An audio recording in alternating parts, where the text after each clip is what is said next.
Hey everybody, Josh Peck here. Hope you're doing well. Got a lot to talk about today. I'm sure that a lot of you have noticed a lot of the auroras that we've all been seeing, even as far south as Texas.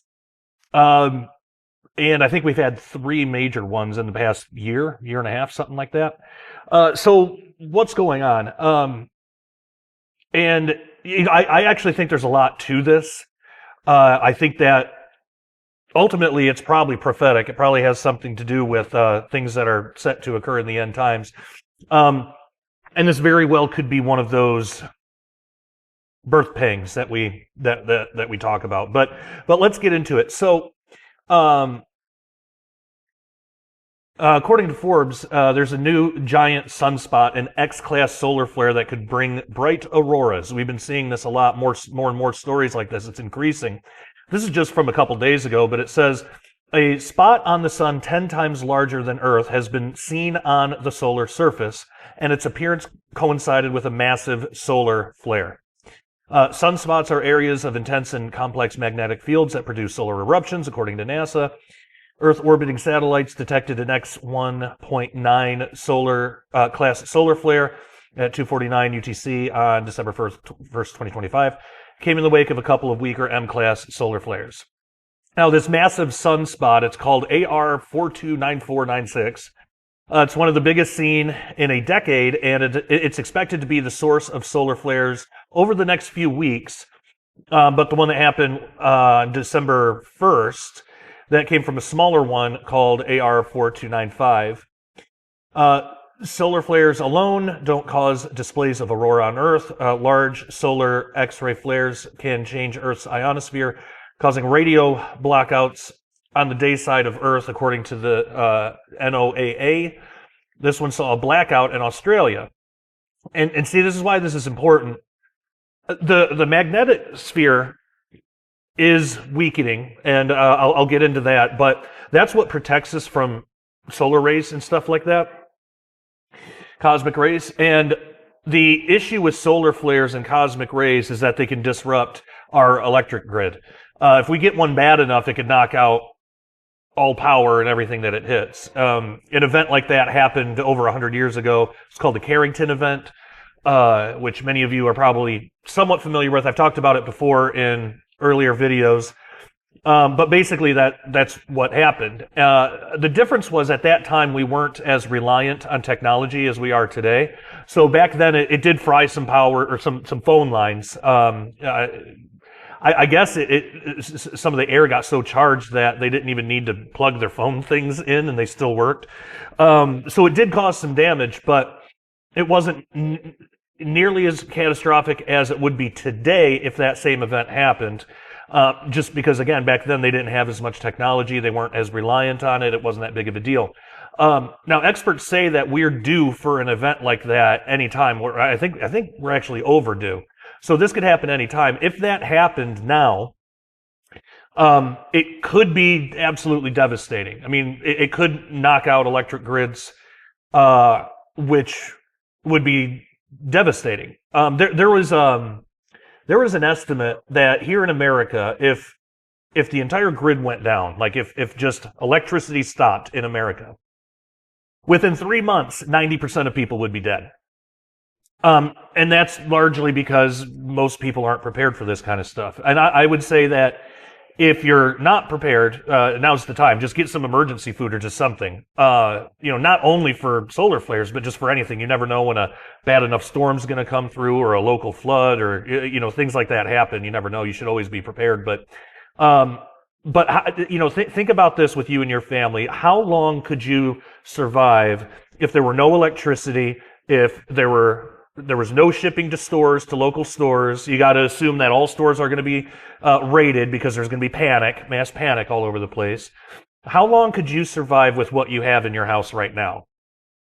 And I think we all need to pay attention to that, because this could happen at any time, and it seems like there's some warning signs of it.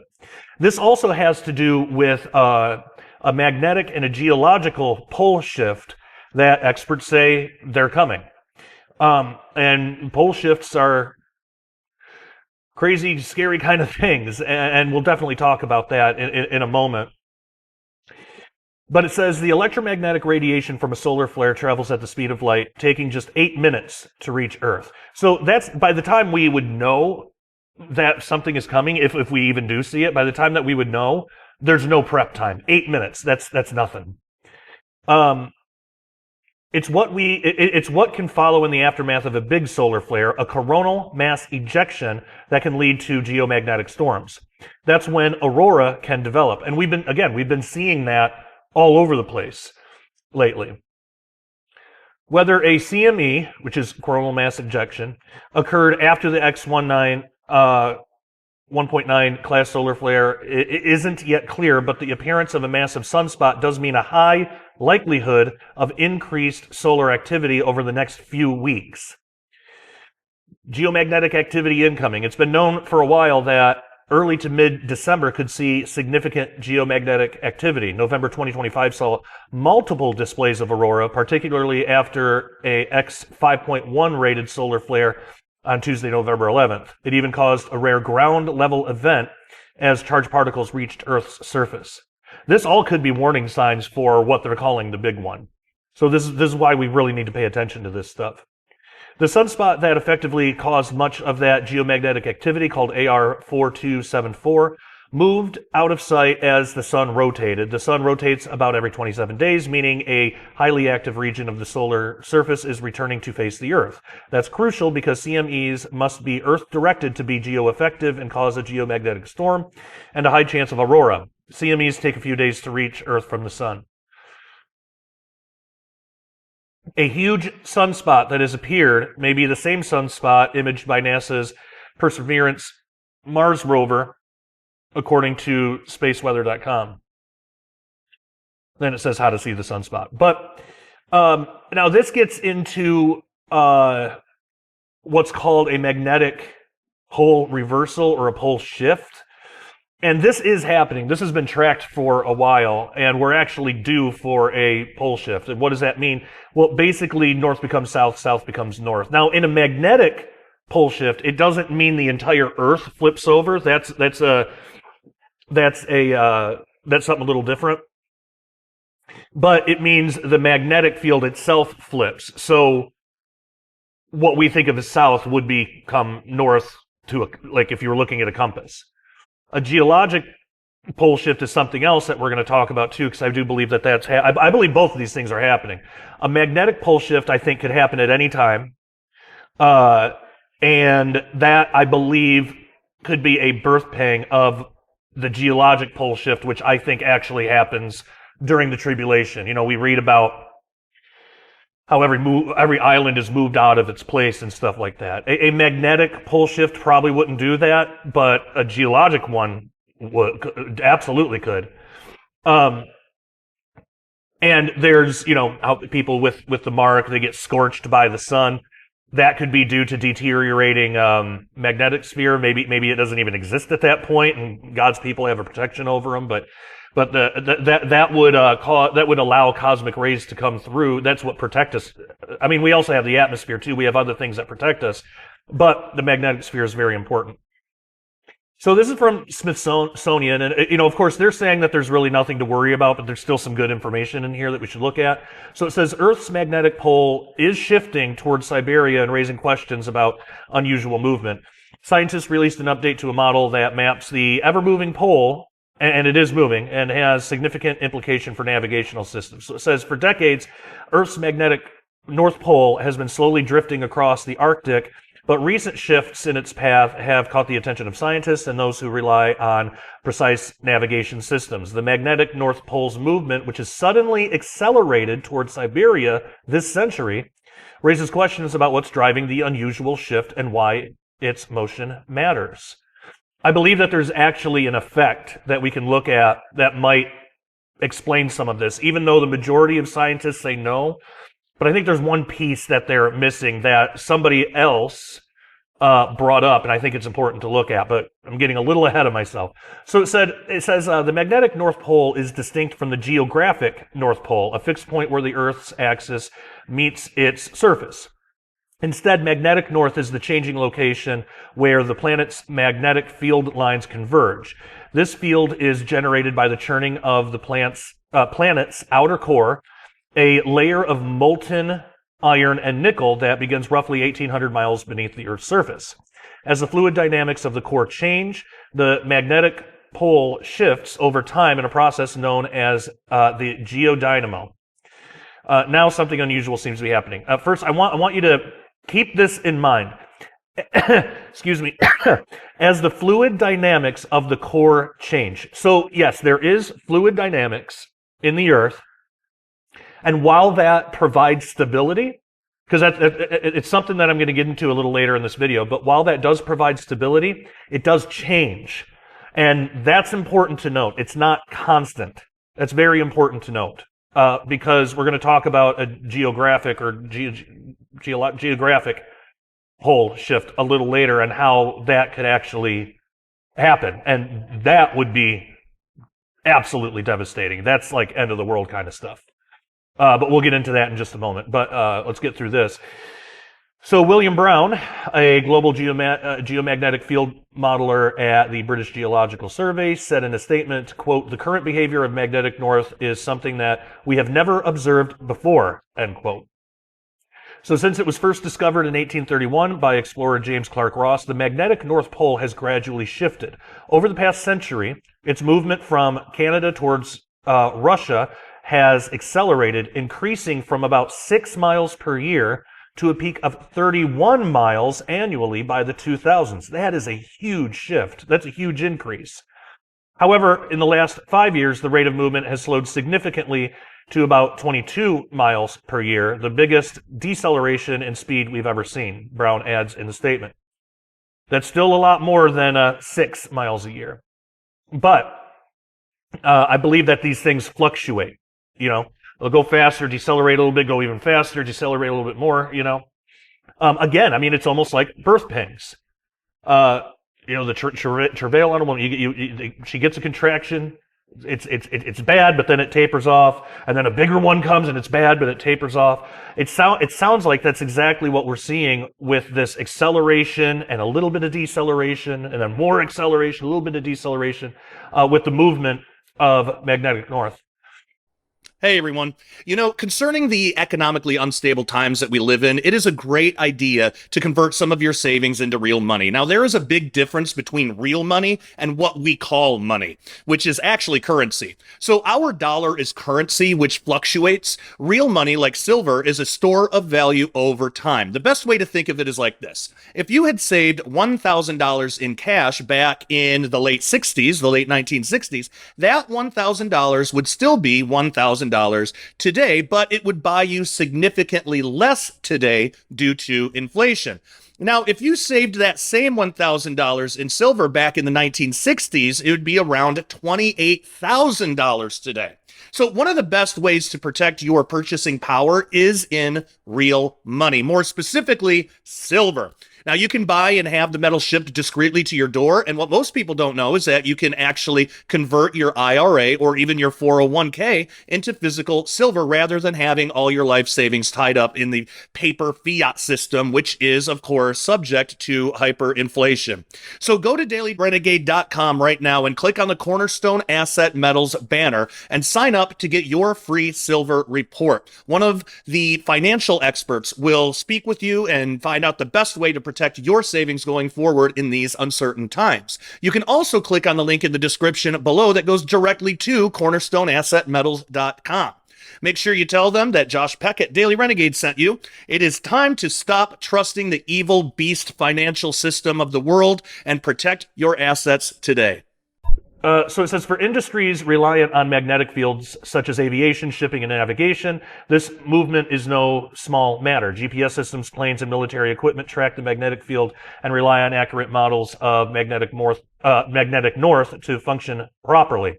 There was actually a story, I believe it was JetBlue, had a plane basically fall from the sky. Several people were injured and had to be hospitalized, and people are saying it was because of some type of solar flare or something with this weakening of the magnetic sphere and a solar flare, and the equipment just wasn't equipped for it. So that's horrifying that kind of thing can happen already, and it could get much, much, much worse.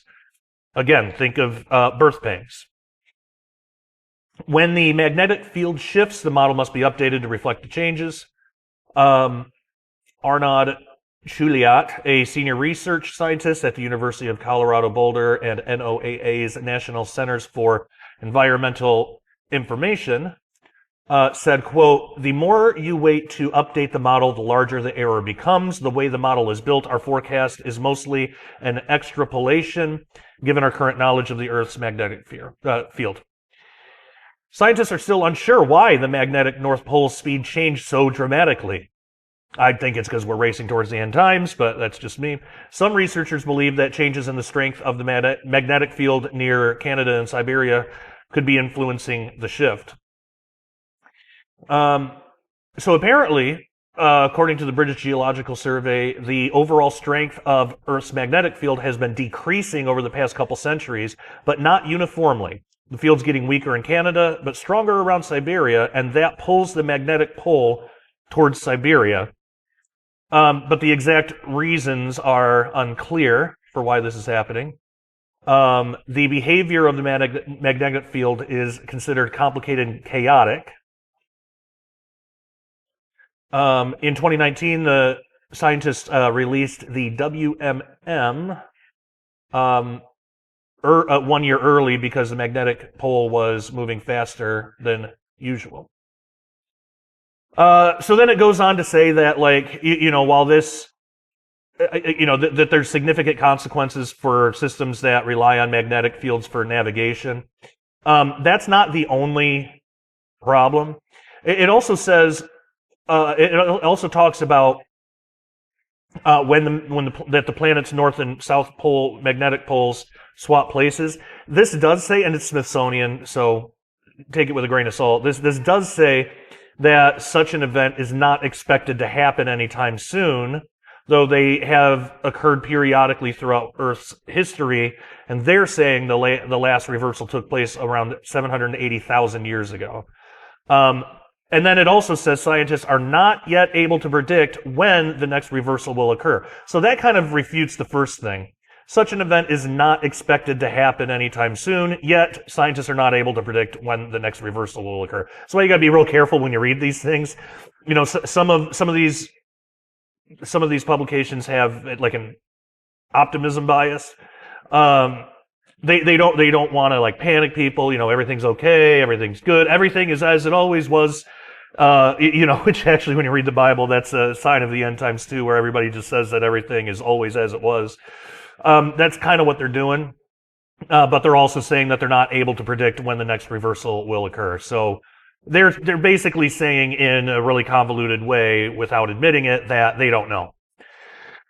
Now there is a weak spot in the Earth's magnetic field called the South Atlantic Anomaly. This is another Smithsonian, and also they're saying, don't worry, there's nothing to worry about here. I don't agree with that part, but in case you're not aware, this talks more about how at one point in history the magnetic north and south poles did flip positions. I don't trust a lot of scientific timelines. To me, they just seem all over the place. So I look at like a biblical timeline, and I wonder, is there anything in the Bible where something like this may have happened? I don't know, maybe the flood, maybe not. I don't know. Maybe it was something before that, or maybe the scientists are just guessing here and don't really know. I don't know. But they say that this kind of flip, where magnetic north and south flip, it's actually happened an estimated 183 times in the past 83 million years. But nothing quite like it has been recorded since. Exactly what caused this polar reversal in the past remains a mystery, but it's one example of the odd side effects of the dynamic nature of the Earth's core. So magnetic north wanders and shifts, the field sometimes falters, and the whole system has nearly collapsed. Now, a recent analysis of satellite data suggests that once again something special is happening in the magnetic field. So this time it's located over the southern Atlantic Ocean, and it's not a reversal, but it is a growing weak spot. Now remember what the last article said. You could have something where there's a weak spot in one area and a really strong spot in another area, and that could cause movement. So since the 19th century, scientists have been tracking the weak spot in Earth's magnetic field known as the South Atlantic Anomaly. The first satellite measurements of this magnetic dent came in 1958, and researchers spent the following decades seeking to understand it. The recent analysis, published in October, revealed the weak spot is growing, and since 2014, it's expanded by an area nearly half the size of continental Europe. There's a map here that I'll show you too. The shift is not completely unexpected, adds Finley, the lead author of the study, and the growth ultimately confirms what researchers have been expecting for decades. According to the new findings, it turns out the weak spot actually contains two parts, one that has moved closer to South America and a second to the southwest of Africa. The spot near Africa is weakening the fastest, especially in the last 5 years. Now, that's important to note for something that I'm going to talk about in just a minute. So it's showing that this is not even across the magnetosphere. It's not even. It's uneven. So there's spots that are weaker than other spots that are stronger than other spots. It's not uniform, which could cause destabilization. So here's a map in 2014. This is from 2014, and you can see right here that is the South Atlantic Anomaly. It says the weak spot or South Atlantic Anomaly as observed in 2014. So this was just 11 years ago. And then look at now. Look how much bigger that has gotten. Weak field region expansion, it says. The weak spot in the magnetic field grew by an area nearly half the size of continental Europe between 2014 and 2015. So again, that's what it looked like there. And just 11 years later, that's how big it is now. And then it says, while a weak spot in the protective magnetic bubble that surrounds Earth might sound like the start of a science fiction movie about the end of the world, scientists say it's not a problem and almost certainly won't be one in your lifetime. I don't buy that.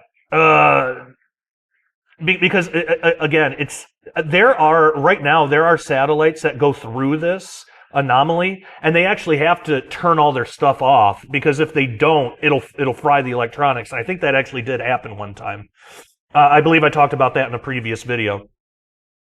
So I'm not as optimistic as Smithsonian is about this. I think this is something, again, a magnetic flip wouldn't necessarily cause a bunch of earthquakes and floods and all of that, but it could it could severely disrupt electrical systems, and it could cause a situation where people can't get power. And again, if that happens, that would be absolutely devastating. And I would just say I hope you got a lot of extra food and guns at your house, because there would be a lot of looting and just a lot of insanity, panicking. So that's the magnetosphere. So what about an actual geographic pole flip where the Earth literally does flip this way? It's spinning this way and then it flips. Now, if you can imagine that in your head, that would be devastating, right? That would be absolutely devastating. And again, we have verses in the Bible that talk about effects that seem consistent to be caused by that type of event. Again, islands moving all out of their places, everything is in a different place. If you look at some of the simulations, some of the models that computer simulations they've come up with on what kind of changes the Earth would go through if a geographic pole shift were to happen, it's devastating, and it really does look like something you would read out of Revelation. Now, it doesn't flood the whole Earth or anything. It would flood some of it, but things would be moved. So it's not like God is flooding the whole Earth again. He's not breaking his promise after Noah's flood. This is something different. But there would be floodings. Just the whole Earth wouldn't be underwater again. But islands moved out of their places, so some islands would go underwater, and then new ones would come back up, depending on how the crust of the Earth shifts and changes. I want to show you something. Have you ever seen this? So this is what's called... Oh, how do you say it again? It is a Russian word. And I can't find it now. Anyway, It's a certain effect. Sometimes it's called like the tennis racket effect. But if you have something in 0G, an uneven kind of thing, usually with like three points of axis, when it spins and rotates, it'll actually flip every now and then. So watch this video, and then keep in mind what I said earlier before. How yes, our world is spherical, but it's not a perfect sphere. It's not perfectly uniform, and there are even things in the core. It's like, yes, the liquid core and the magma and the outer crust, all of that helps stabilize it, but it doesn't mean that it's going to stay like that forever. Eventually, things can happen. So watch this video. If you've never seen this before, it's crazy that this happens. See, so he takes this T-handle wrench and he spins it really fast in 0G, and look how it flips every so often.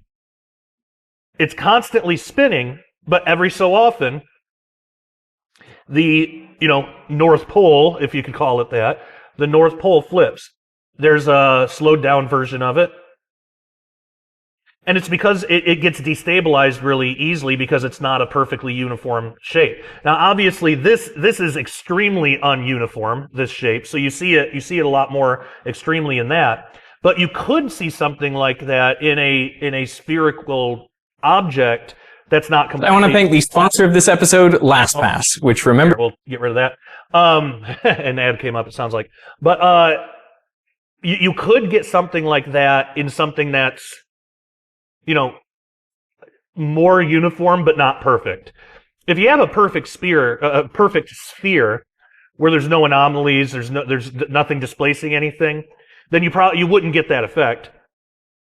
But the Earth isn't perfect. So I've looked this up online, I've looked up this effect, and I've looked up if it could possibly cause a geographic pole shift, and most scientists say no. And the reason is because we have a liquid core, we have things that stabilize the Earth. However, this person here, this is on physics.stack exchange, it's just where people can go and answer questions and stuff. This is interesting because this person brings up things that I think are often overlooked. I have just started a Substack. What is a Substack, you might ask? It is a place that contains early access to audio-only podcast versions of full Daily Renegade videos, plus my personal blog, which includes original articles, show notes, interview transcripts, and so much more. This is the only place to get this amazing resource, and it is not available to the general public. Adding a subscription to my Substack to your Daily Renegade membership will ensure that you have full access to every format of everything that I do. So head on over to joshpeck.substack.com or click on the link in the description below to join up now for only $5 a month or $50 a year. And if you can do it, I suggest doing the $50 a year because it's cheaper in the long run, and essentially you get 2 months for free. So I cannot wait to see you there. Take care and God bless. So like I said, most when you look this up, most scientists say that this effect would the tennis racket effect or whatever. It's actually called the Zanabekov, if I'm pronouncing that right. The Zanabekov effect. So most scientists will say that the Zanabekov effect that wouldn't apply to the Earth because we have a molten core, we got magma, we have things that stabilize it. But it sounds like, because we do have anomalies, and when I read through this, what it sounds like to me is that, yes, we have stabilizing effects that make sure that doesn't happen often, but that doesn't mean that it won't prevent it, just that it'll take longer for that to happen. Instead of every couple of seconds, like with the wrench, maybe it takes every few thousand years, who knows. But, so this person writes on here and gives some graphs and stuff. The weight distribution of Earth is not very symmetric at all, especially when taking the polar ice caps and the core mantle into account. There are two huge mantle blobs known as large low-velocity provinces, or LLVP. So these are huge blobs of mantle under the surface of the Earth, and they are located, the first blob is located beneath the Pacific Ocean, and the second one is located under the African continent. and both are twice the size of our moon. So it says, therefore, it is highly likely that Earth has flipped several times due to this instability. There are several YouTube videos explaining this in detail. In addition, there are many anthropological and archaeological indications that has happened many times in Earth's history. I'm not going to list any of those references here, as they are readily available in large quantities in a Google search away. I have talked about that in previous videos as well, that there's evidence that this has happened before. It says, it should also be clear that the inner core rotates mostly separately from the outer core and mantle. And then there's a couple of diagrams here, graphs on how this works. In addition, it has been recently discovered that the inner core rotation have slowed down. Because of the fluidity and dynamics and rotation period of inner versus surface, modeling a flip would be both very difficult and likely yield inaccurate results in terms of time frame / duration of such an event. Things like this are really, really chaotic, and they are really hard to predict with all of these factors. It says, however, both ancient texts and geological features seem to indicate that the surface effects of such a flip could happen in a very short period of 1 to 5 days with catastrophic and or near extinction level type of global floods and tsunamis. The oceans would be relatively sloshing around to adjust to crustal movements. Again, where it says in Revelation that all of the islands are moved all around. Crustal movements. The oceans are sloshing around. So again, it's not a global flood. It's not like everything's underwater. God doesn't flood the earth again. But this type of geographic pole change, a flip like that, could be absolutely catastrophic. And I think that could explain some of the things we read about in Revelation. So what I look at is, okay, what's the birth pang of that? What's the thing, what's the shadow fulfillment of that, which we've talked a lot about on this channel. It just basically means of the big prophecies that are to come, we have these little shadows, these little shadow events, shadow fulfillments.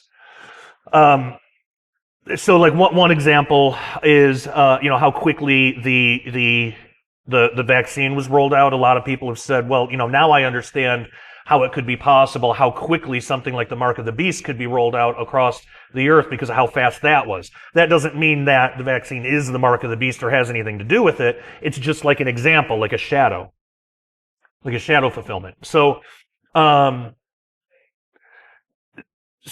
wondering if the magnetic pole flip would actually be the birth pang.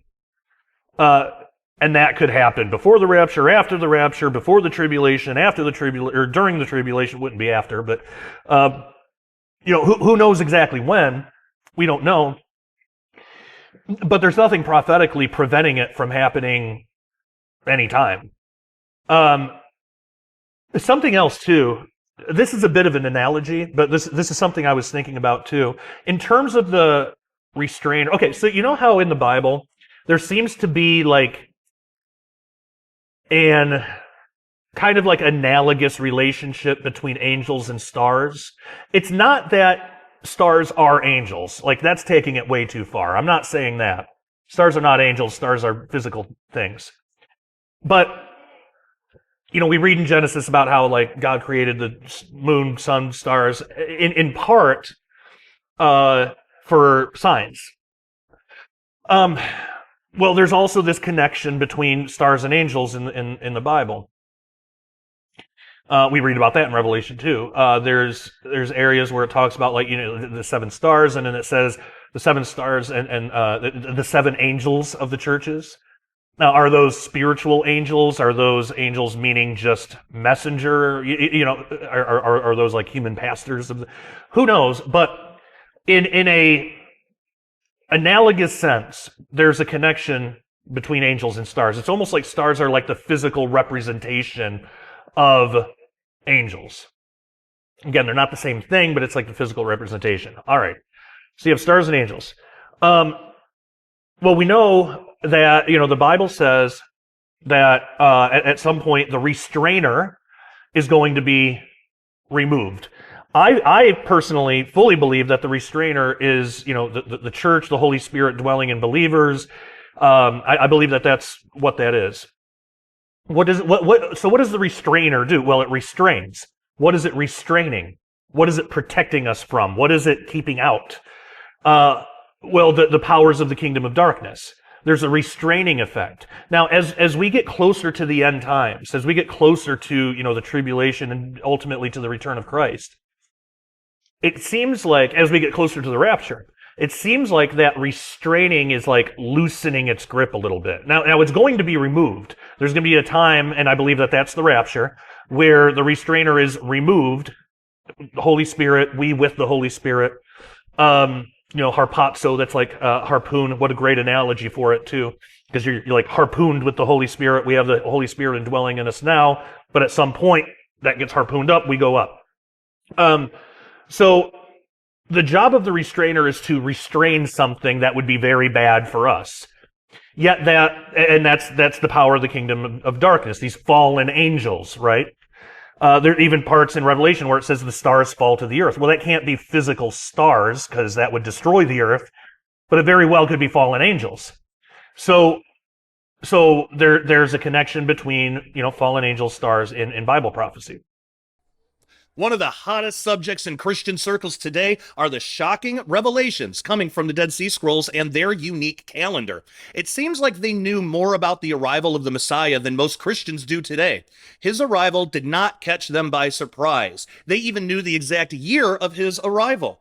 Since their calendar got it right the first time, what does it have to say about the timing of the Messiah's next arrival? Why are the years 2025 and 2026 so interesting prophetically? Well, get ready for two highly anticipated, groundbreaking books on the Dead Sea Scrolls from yours truly. Forgotten Prophecies of the Dead Sea Scrolls, Unlocking the Final Jubilee of the Church Age is available now in 2 volumes, representing almost 700 pages of research on this fascinating subject that has people talking and wondering if we really are living in the final days of human history. Volume 1, which I have right here, delves into the enigmatic Jewish sect called the Essenes and their amazingly accurate prophetic calendars. Volume 2 explores new feasts and festivals that the Essenes observed and their prophetic significance, as well as tying everything together into a coherent prophetic timeline from the foundation of the book of Revelation. Well, according to ancient texts that contain completely accurate prophecies to date, we are on the precipice of entering the final jubilee of the church age. So who could have known how much influence the writings that this mysterious group of prophets inscribes hundreds of years before Christ would have on our understanding of end times prophecy?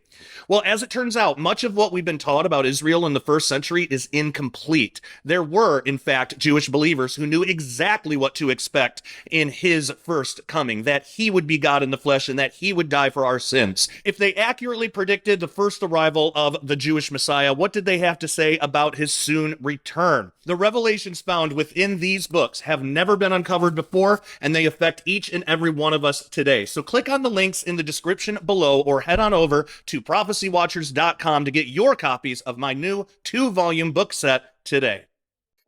So what I'm getting at is we're living in a time where spiritually it seems like the restrainer is loosening. So what would be the physical representation of that? What is something that's restraining the power of stars, in the physical side, on the physical side? What's protecting us from the power of, or the influence or the destructive nature of things that come from stars? Well, it's our magnetosphere, because that protects us from a lot of cosmic rays that would absolutely kill us if we didn't have that and other various things in the atmosphere and stuff. So you have, in the physical side, you have, and cosmic rays can come from stars and from our sun. It was actually hypothesized by somebody much smarter than me that jet blue thing, it probably wasn't a solar flare, but instead was cosmic rays from other stars that have been traveling for a long time and got here. Either way, it doesn't matter. The sun is a star anyway. So just like you have physical stars shooting cosmic rays towards us, and we have the magnetosphere protecting us, yet the magnetosphere is weakening, right? It's loosening its grip a little bit, and some more of that influence is getting through. I believe that's a perfect physical representation for what's happening in the spirit realm. which is that we're living in a time where the restrainer is loosening as well, and the world isn't as protected from the kingdom of darkness and its influences as it once was. That's why we're seeing things are getting so much more bad, so much more evil. There's so much more lawlessness. There's so much more influence from the enemy, from fallen watchers. Just like in the book of Enoch, where it talks about how Azazel and the Watchers, they gave mankind all of this information, all of this technology, metalworking, weapons, that kind of stuff. Well, I believe that we're living in a time where that influence is happening again. It's from the same evil entities. And it's happening because the restrainer, I believe, is loosening, which is good news for us as Christians, but that should also be a great motivation for us to get busy and get people saved, because time is short. So I thought that analogy was really interesting. I think it's too much of a coincidence that this is happening now, both in the spiritual and the physical. And just like how the earthly temple was a shadow of the heavenly temple, I believe there's a lot of things like that. I don't think it's only the temple. And I believe what's happening with the magnetosphere and what's happening with the restrainer, I don't believe that's a coincidence. And what's interesting is when the magnetic poles flip, south becomes north, right? When the rapture happens, we go up, right? I might be reading too much into that. I don't know, but I think it's interesting. By the way, I should mention too, if you are interested in what I was talking about, the influence of the Watchers that we're seeing nowadays, I wrote an entire book about this called Return of the Watchers. It's available on prophecywatchers.com. You can get it there. Ancient Nephilim Technology Revealed. The Return of the Watchers. And this book, I go through all areas of how we're seeing the influence of the Watchers and how the restrainer seems to be loosening. And I even start off the back of the book with Enoch 8:1-3, which says, and I'll just read the first line, but it says, Azazel taught men to make swords and knives, shields, breastplates, make known to them the metals of the earth and the art of working them. All that whole list. Well, that's technological things, right? Well, what are we seeing now? We see a big explosion in technology, way more than any other time in human history. And Jesus said the end times would be like first the days of Noah, and that's when this happened. This thing with Azazel, this happened during the days of Noah. Said that it would be like the days of Noah, but that it would also be a time unlike any other time on earth. And that's what we're living. We haven't seen AI and microchips and satellites and space shuttles. Like we live in a time unlike any other, and look how fast it happened. It wasn't that long ago we were in horse and buggy. Not that long ago at all. And we were doing that for thousands of years. Yet, riding horses. Yet here we are now in the span of what, couple hundred years? Not even that. In that short amount of time, it's a totally different world. And I think that's evidence that the restrainer's loosening and the kingdom of darkness is getting more of a foothold. And once the restrainer is gone, once we're out of here, it'll have total control. So I say in here, the book of First Enoch teaches about a time when 200 watchers fell to the earth, procreated with women, and taught mankind things they were never supposed to know. The book of Genesis tells us this event happened during Noah's lifetime. Jesus Christ himself taught that the end times would be like the days of Noah. We now live in a time when mankind, once again, is tampering with things that are forbidden and completely abominable to God Almighty. Has the influence of the Watchers returned once again in an attempt to corrupt and ultimately destroy humanity in these last days? So this is prophecywatchers.com. And if you have this book, if you've read it, can you do me a favor? And here's the table of contents if you want to look at that. Various things that I talk about, how the CIA is using psychics and like this really occult things to try to get information. And strangely about biblical stuff like the Ark of the Covenant, Nephilim structures under the pyramids that were recently discovered. Why are we just now finding out about that? Hybrid experiments that are going on in our world now. Sins of the Watchers that are returning. Q-Day, which has to do with quantum computing, and it's a very real threat that could happen any day. CERN, occult science in medicine, and image of the beast, how artificial consciousness, which is a step above artificial intelligence, might have something to do with that. And then AI, how AI becomes the unholy spirit, and then the responsibility of being a watchman. My good friend L.A. Marzulli wrote the foreword. My good friend Dr. Larry Ollison wrote the afterword. But you can get this at prophecywatchers.com. And then if you could do me a favor, if you have it, could you leave me an honest review on Amazon? Now, don't get it at Amazon. Get it at Prophecy Watchers if you can. But if you could leave me an honest review on Amazon.com, that would really help. Because right now I only have 7, and one of them gave me a 1-star because they didn't like the AI voice of the audiobook, which I don't have anything to do with. That's an Amazon thing. That's an Amazon automated thing. But I think they were trying to get Amazon a message, but ultimately what that review did was it hurt, like, my book's reach because it makes it look like the book wasn't good. The review had nothing to do with the book itself.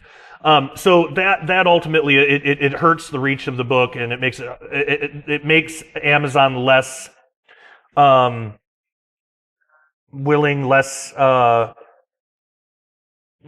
likely to show the book to other people who look at other similar books, you know. So anyway, it would help me if you could leave me a review on Amazon. But anyway, so that's all that. Yeah, kind of a longer video today, but definitely important. But I want to know what you think about all that. What you think about the recent solar flares, the weakening of the magnetosphere, the magnetic pole shift, and the geographic pole shift.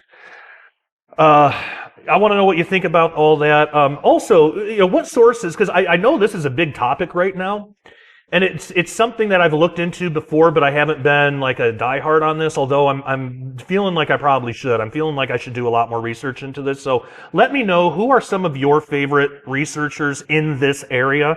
You know, pole shifts, solar flares, maybe even weather patterns, like that kind of stuff.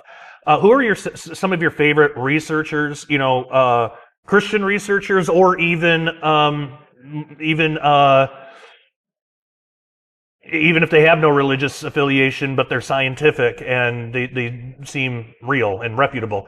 What are some of your favorites? Because I want to do some more research into this, and I know a lot of you have had an interest in this longer than I have. So yeah, I'd be interested to know, because I think I'm going to start working on a project around this topic. I think it's important.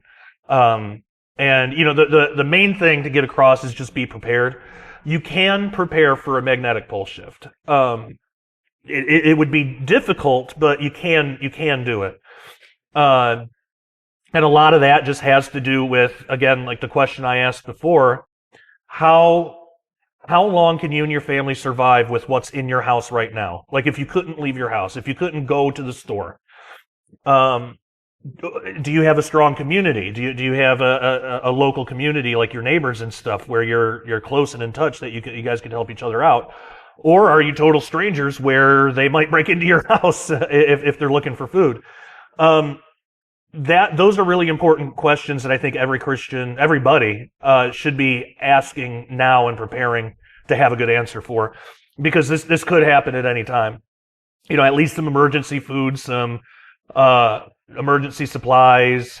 It's always a good idea to be prepared. I think that's a good biblical thing to do.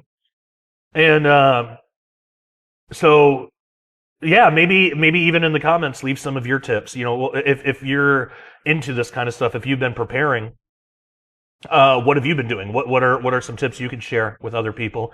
And who are some of your favorite sources of information on how to prepare for something like this or any other kind of catastrophe?